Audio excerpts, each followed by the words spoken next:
আহ, Bangladesh civil সোসাইটির আহ্বানে আজকে দুপুর 2টার সময় ভারতীয় দূতাবাস ঘেরাও করার যেই আহ্বান করা হয়েছিল, তো এখন পর্যন্ত অবশ্য আমার চোখে আন্দোলনকারীদের চোখে পড়েনি।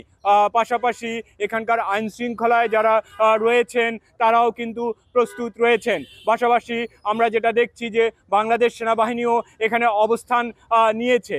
আর সার্বিক নিরাপত্তাকে নিশ্চিদ্র একটি নিরাপত্তা ব্যবস্থা তৈরি করার জন্য বাংলাদেশ সেনাবাহিনীর এপিসির অবস্থানও কিন্তু এখানের রয়েছে।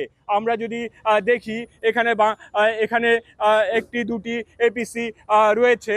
পাশাপাশি আমরা যেটা দেখতে পাচ্ছি যে এখানে বাংলাদেশ পুলিশও অবস্থান নিয়েছে। বেশ শক্ত অবস্থানই রয়েছে বাংলাদেশ পুলিশ।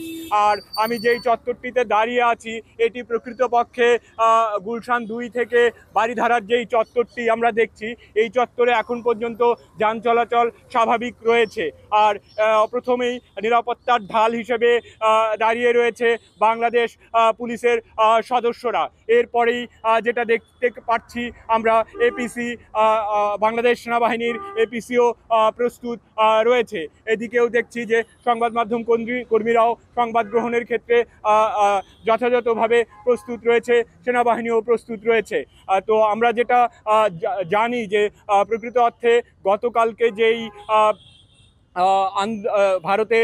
ভারতের যে অ্যাম্বাসি, বাংলাদেশের যে সহকারী অ্যাম্বাসিকে পোড়ানো হয়েছিল, জাতীয় পতাকাকে বাংলাদেশের অবমাননা করা হয়েছে, এটির প্রতিবাদী মূলত আজকের এই বাংলাদেশ সিভিল সোসাইটির আহ্বানে ভারতীয় দূতাবাস ঘেরাওয়ের সময় দেওয়া হচ্ছিল। দুটো তো কিছুক্ষণের মধ্যেই হয়তোবা আন্দোলনকারীরা এখানে পৌঁছে যাবেন এবং আমি ঠিক সময়ই আমার আপনাদেরকে তৎক্ষণাৎ সংবাদ পরিবেশনের জন্য থাঙ্গে ইনম Shahriar, staff reporter, Bangla FM।